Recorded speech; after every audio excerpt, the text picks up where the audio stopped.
नमस्कार मित्र हो, श्री स्वामी समर्थ. मित्र हो, मी ब्रह्ममुहूर्तावरती अगोदर एक व्हिडिओ केलेलाच आहे आणि त्यामध्ये भरपूर कमेंट आलेले आहेत की ब्रह्ममुहूर्त म्हणजे काय?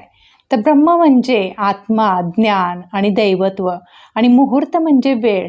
तर असा हा ब्रह्ममुहूर्त म्हणजे परमात्मा आणि आपले आत्मज्ञान जे आहे त्याच्या प्राप्तीसाठी अत्यंत उपयुक्त असा हा काळ आहे.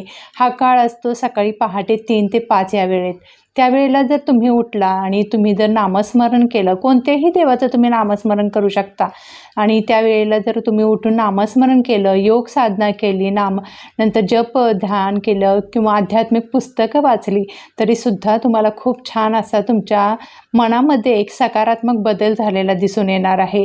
मी सुरुवातीला पण पहिल्यांदा एकदा सांगितलेलं आहे माझ्या मागच्या व्हिडिओमध्ये की ऋषीमुनी बघा आपलं सकाळी लवकर उठायचे आणि आपली साधना वगैरे करायचे, तर त्यांच्या चेहऱ्यावरती एक किती तेजस्वी आणि किती प्रसन्न असा त्यांचा चेहरा असायचा आणि त्यांची साधना इतकी सकाळ सकाळी आपलं म्हणजे इतकं वेळ ती खूप हे असते, शांत असते की तुम्ही जी पण साधना कराल त्यासाठी तुम्हाला ते मन स्वच्छ आणि शांत राहण्यासाठी, स्थिर राहण्यासाठी मदत होते.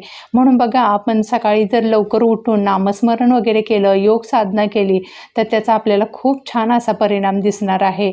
आणि यावेळेला बघा आपण विद्यार्थ्यांना पण सांगत असतो, मुलांना लहान, की तुम्ही सकाळी लवकर उठून अभ्यास करा. का? तर यावेळेला खूप शांत आणि स्वच्छ वातावरण असतं, म्हणून यावेळेला केलेलं प्रत्येक गोष्ट हे आपल्या डोक्यात राहत असते आणि आपली स्मरणशक्ती वाढण्यास उपयुक्त होत असतं. म्हणून यावेळेला तुम्हीसुद्धा उठून नक्कीच फायदा करून घ्या. यावेळेला जर तुम्हाला अचानक जाग येत असेल तर नक्कीच तुम्हाला दैवी शक्तीचा आशीर्वाद आहे आणि या गोष्टीचा तुम्ही खरंच फायदा घ्यायला पाहिजे. आणि सकाळी लवकर उठून तुम्हाला योग साधना करायचं आहे, नामस्मरण करायचं आहे, जप ध्यान करायचं आहे, आध्यात्मिक पुस्तकं तुम्हाला वाचायची आहेत, ग्रंथ वाचू शकता. अशा रीतीने तुम्हाला या ब्रह्ममुहूर्तात म्हणजेच सकाळी 3 ते 5 या वेळेत तुम्हाला जर जाग आली तर तुम्ही नक्कीच हे सर्व करायला सुरुवात करा. बघा तुमच्या लवकरात लवकर इच्छा ह्या पूर्ण होणार आहेत आणि या मुहूर्तामध्ये म्हणजे ब्रह्ममुहूर्तामध्ये केलेली सेवा ही 100 पटीने आपल्या देवापर्यंत पोहोचत असते.